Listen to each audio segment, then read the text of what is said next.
Namasté à vous, Otep à vous, chers amis de Aksharam International TV.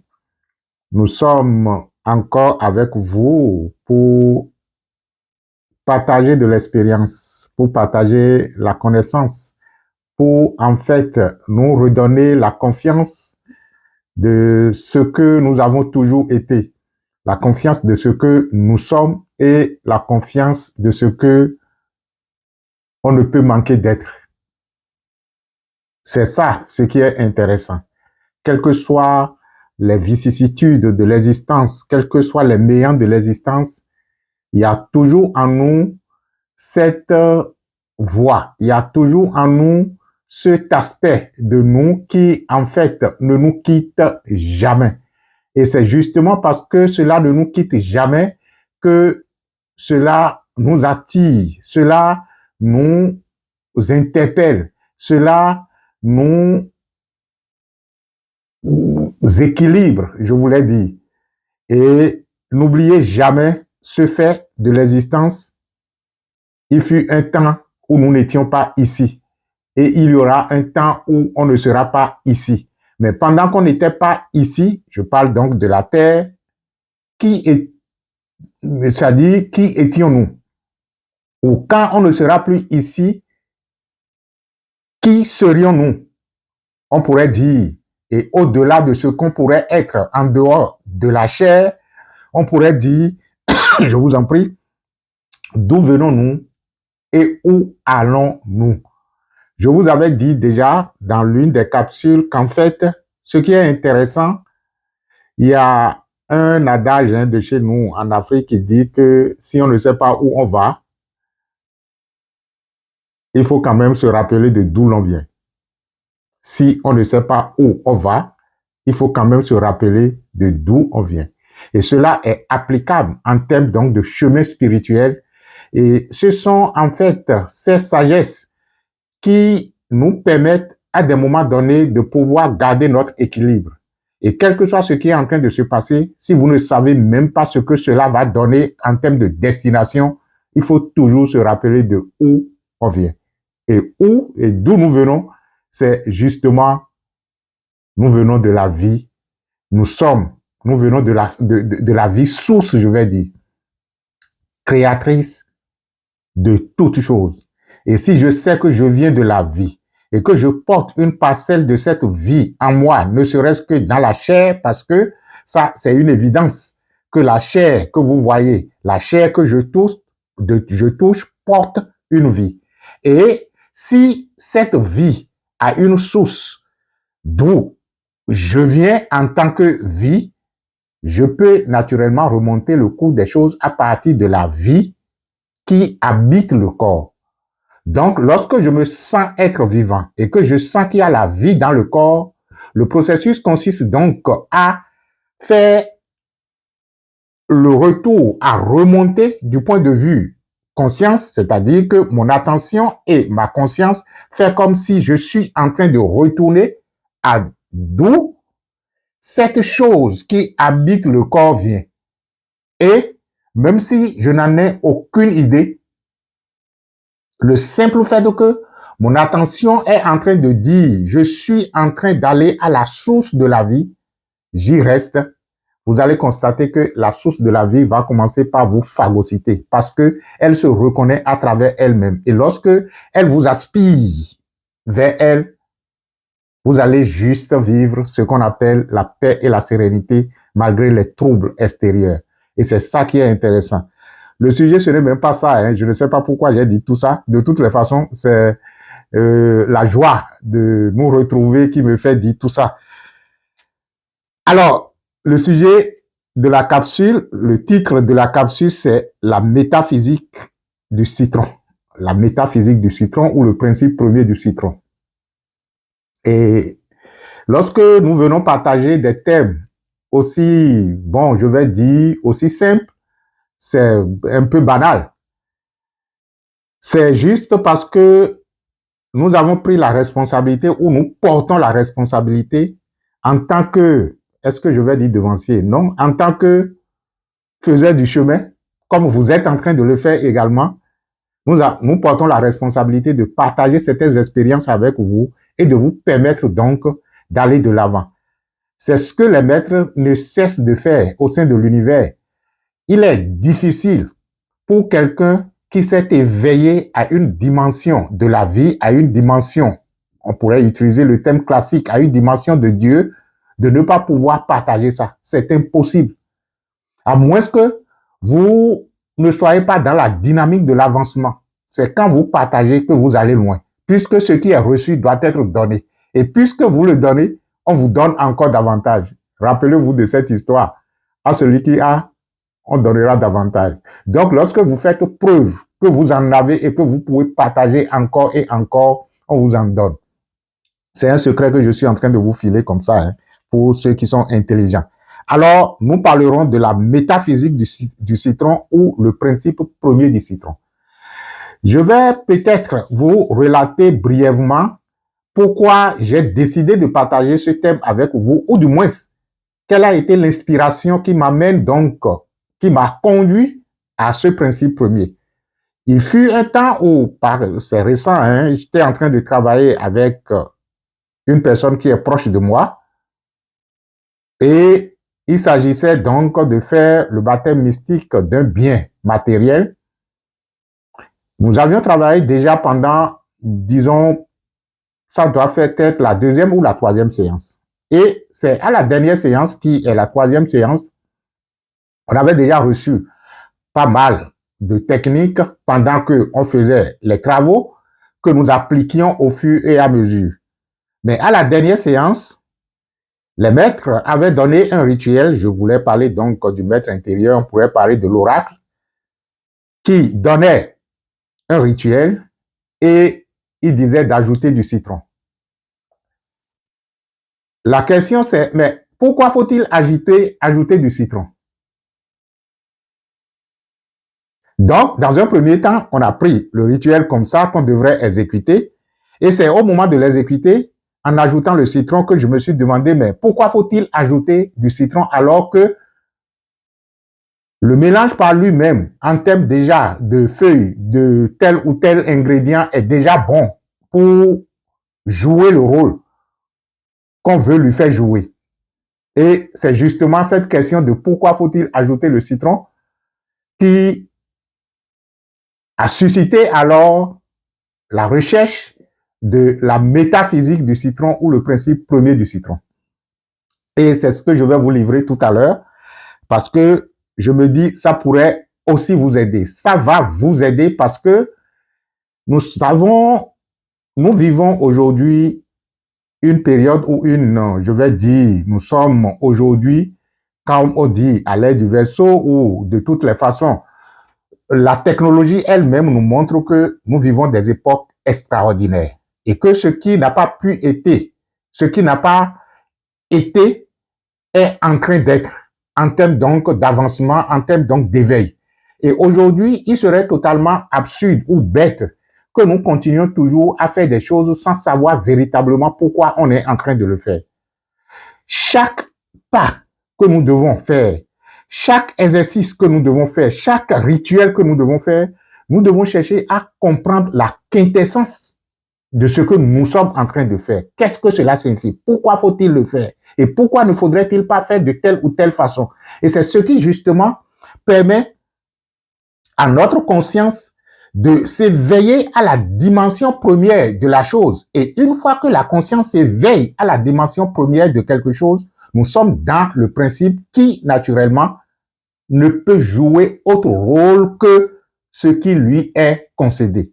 Donc, lorsque nous parlons de la métaphysique ou du principe premier, c'est justement ce qui permet à la chose d'être, ce qui, sans lequel ou laquelle la chose ne peut pas être.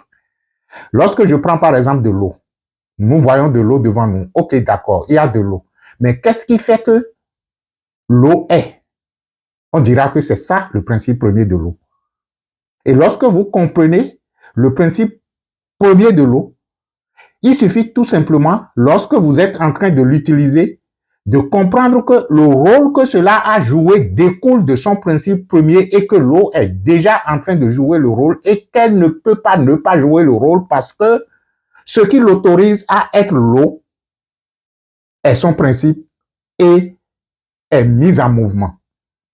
C'est pourquoi, généralement, nous définissons un exercice spirituel comme ou une méditation ou un rituel, on pourra dire la mise en mouvement des principes de la vie. Le fait que je viens actionner un principe de la vie, je pourrais dire que je suis alors en train de faire un rituel. Lorsque je viens actionner un principe, je pourrais donc dire que je suis en train de faire un exercice spirituel. Et lorsque j'actionne et que je sais que le principe ne joue que tel rôle, en l'actionnant, je suis convaincu que le principe ne peut jouer autre rôle que le rôle auquel il est destiné. C'est en fait ça, ce qui permet d'avoir ce que vous appelez la foi, naïvement. Parce que lorsque je sais que mon ordinateur est conçu et quand j'appuie sur telle partie du clavier, ça ne donne que tel résultat, est-ce que je vais douter du fait que en appuyant sur telle ou telle touche, que le résultat qui va s'afficher sur l'écran ne peut être que tel ou tel? À des moments donnés, ou du moins dans la plupart des cas, on ne fait même plus attention à ce qui est en train d'être affiché. Parce que on sait que indubitablement, lorsque je m'occupe du clavier et que je suis en train donc de taper telle ou telle lettre, ce qui serait en train d'être affiché ne peut être que dans la logique de ce que je suis en train de taper. Vous voyez? Donc, lorsque les choses se passent comme ça, sur la base de la connaissance que vous avez du principe premier, de la métaphysique de la chose, on ne doute plus. Le doute est écarté parce qu'on sait qu'on est dans une logique scientifique, une logique spirituelle. C'est différent d'un dogme où je me demande si c'est en train de. Non. Il est alors important, lorsque je veux accomplir quelque chose, de pouvoir donc me ressaisir et d'aller à la source des choses pour comprendre véritablement à quoi, c'est-à-dire de quoi cela découle. Alors, nous allons parler du principe premier du citron. Et lorsque je prends le citron, du point de vue classique, avant d'aller donc à l'authenticité même du principe premier, lorsque je prends le citron, c'est vrai qu'on dira du point de vue alimentaire que c'est un antioxydant, ça permet de gérer ci et tout le reste. Ce n'est pas ça qui nous intéresse. Parce que ici, nous voulons l'utiliser dans un cheminement spirituel. Et le rôle classique que le citron joue en termes donc, disons, lorsqu'il est utilisé, soit dans le ménage ou bien dans certains mélanges, nous rapproche de ce que nous voulons dire. C'est pourquoi je voulais donc tenir compte de cela. Sinon, je ne suis pas là pour qu'on puisse donc donner le nombre de calories qu'on peut avoir en prenant tel ou tel citron ou en utilisant le citron de telle ou telle façon. Vous allez constater que dans les utilisations classiques que nous faisons du citron, lorsque vous avez par exemple du jus de gingembre que vous voulez conserver, vous pouvez y mettre du jus de citron.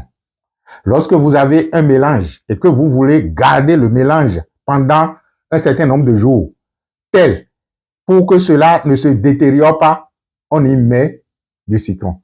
Donc, le citron, on pourrait dire que c'est un conservateur. Le citron est un conservateur. Ça conserve et permet aux choses de garder leur état naturel. Vous voyez où je veux venir. Lorsque, de façon classique, nous disons que le citron est un conservateur, cela a un côté spirituel. De telle sorte que lorsque vous avez un rituel dans lequel vous utilisez du citron, on pourra dire que le rôle conservateur du citron est utilisé dans ce rituel. Et comment? Lorsque vous avez par exemple une potion qui sert de purification de lieu et vous utilisez du citron, on en utilise généralement lorsque nous faisons la cérémonie de sortie de l'enfant, pour ceux qui s'en rappellent, parce que justement à la fin, nous avons souvent une potion, ou du moins un mélange fait de feuilles, de liquide, de ci et de ça sur le mélange sur lequel un travail préalable a été toujours fait. Il faut vous rappeler de ça parce que c'est bon d'avoir les choses, c'est bon de savoir que telle plante a telle ou telle vertu spirituelle, mais il est important de le lui rappeler quand vous voulez l'utiliser. Et c'est ça qui permet donc d'avoir le catalyseur nécessaire pour que l'élément en question joue pleinement son rôle. Donc, revenons au citron, qui naturellement joue un rôle de conservation. Le citron est un conservateur. Le principe premier du citron découle du fait qu'il est un conservateur. Et j'étais heureux quand le maître disait le principe premier du citron, c'est qu'est-ce que vous allez me donner, je vais vous le dire. Non, je n'ai besoin de rien. La source n'a besoin de rien. Non, c'est pour distraire un peu et pour faire rire. Le principe premier du citron, le citron permet tout simplement d'authentifier ce qui est déjà mis en place. Je reprends. Le citron, par son rôle de conservation, permet d'authentifier. On pourrait dire que le citron permet de redonner la valeur primordiale. Est-ce que c'est de redonner? Les choses ont déjà leur valeur. Donc, le citron vient authentifier. C'est comme un cachet. Voilà. C'est-à-dire que c'est déjà là. Mais lorsque vous venez poser votre cachet là-dessus, vous êtes en train d'authentifier pour dire ce qui est là est vrai. C'est maintenant que je commence par avoir la bonne expression pour vous expliquer la chose. Donc, le principe premier du citron, c'est un authentificateur. Il vient donner son cachet comme quoi ce qui est là est vrai et ne peut être que vrai. L'avantage d'utiliser alors le citron dans les différents rituels que vous utilisez, c'est justement lorsque vous avez, par exemple, entre-temps, j'étais avec un frère qui me parlait d'une plante. C'est une plante qui pourrait donc être, disons, une plante qui apporte de la chance, ou bien on dit que quand cette plante est dans la maison, que les amis de l'autre côté, que les sorciers n'arrivent pas à faire, disons, à pénétrer dans l'énergie de cette maison et tout le reste. Et un ami lui disait que toutes les fois que lui, il plante cette plante-là, il met sous terre cette plante-là, que généralement, ça ne survit pas. Et que, comment se fait-il que chez lui, il en a plus d'une plante de cette catégorie qui reste toujours et qu'il a un secret? L'autre a dit non, que lui, il plante seulement. Et après, le frère me dit, bon, je ne plante pas seulement. Hein. Quand je veux planter, je creuse d'abord le trou et je travaille d'abord, je parle suffisamment à là où je veux mettre toute une nuit et c'est le lendemain que je plante. Et j'ai dit, mais tu fais tout ça là et tu dis que tu ne fais rien et que tu ne fais que planter. Va dire au gars que tu fais quelque chose. Si tu veux, explique-lui. Si tu ne veux pas, il dit non, on ne dit pas tout. Donc, il a raison. Il n'a pas raison aussi. Alors, on pourrait dire que lorsque j'utilise le citron dans un rituel ou dans un mélange de purification, je suis en train donc d'authentifier la chose. Et une fois que je le fais comme ça, cela vient éveiller encore ce qui naturellement est déjà. Et là où l'intérêt se trouve, c'est au cas où quelque énergie que ce soit voudra désorganiser ce qui est mis en place, le citron en tant que conservateur conserve les choses dans leur état originel. Après avoir, disons, en authentifiant, il conserve. Il est alors très important qu'à travers, dans les différentes, je vais dire, mélanges, dans les différents mélanges que nous faisons, les potions que nous utilisons, généralement pour la purification ou pour telle ou telle chose, que nous y ajoutons un peu de citron si c'est bien possible. Ça permet d'authentifier tout ce qui est mis en place. Ça permet de conserver, disons, le principe de ce qui est mis en place et cela permet donc de garder l'équilibre qui est mis en place. Alors, je vous conseille vivement lorsque vous avez quelques rituels que ce soit, et si c'était possible d'avoir toujours du citron à côté. Ça permet donc de renforcer les choses. Ça permet donc d'ajouter à la valeur. Est-ce que c'est d'ajouter? Non, d'ajouter l'éveil à l'éveil. Oui, c'est aussi un ajout. Je vous remercie d'avoir été là et je vous rappelle que nous sommes en train de préparer activement une retraite spirituelle qui se tiendra donc le 25 mai prochain. Le titre, ou du moins, est-ce que je vais dire le titre, ou le thème principal de la retraite, c'est le mystère de l'existence. Le mystère de l'existence. Donc, on parlera du principe premier de l'existence. On va développer des thèmes qui tournent autour de pourquoi l'existence et comment vivre l'existence dans un état d'équilibre, de paix et de bonheur, s'il le faut. Je vous remercie d'avoir été là et on va se revoir dans une autre capsule pour parler véritablement de la retraite. Et ce sera donc ce qui vous permettra de comprendre davantage à quoi on peut s'attendre au cours de cette retraite qui est pour le 25 mai 2025. Je remercie déjà ceux qui, par habitude, ont confiance en nous à travers le fait qu'ils ont déjà expérimenté ces différentes activités, parce que chaque année, on en fait au moins une. On se dit qu'on va faire 2 ou 3, mais généralement, on est tout le temps surpris par le temps et on n'en arrive pas. Ceux qui sont déjà habitués ont commencé déjà par s'inscrire, même s'ils ne savent véritablement pas quel sera le type de repas. Ils savent que de façon habituelle, nous avons toujours de bons repas à leur présenter. Et ne vous en faites pas, cette année, ce sera également très merveilleux d'être ensemble avec vous. Et ce sera le 25 mai 2025. Nous sommes à quelques jours. Merci et que les bénédictions soient à vous.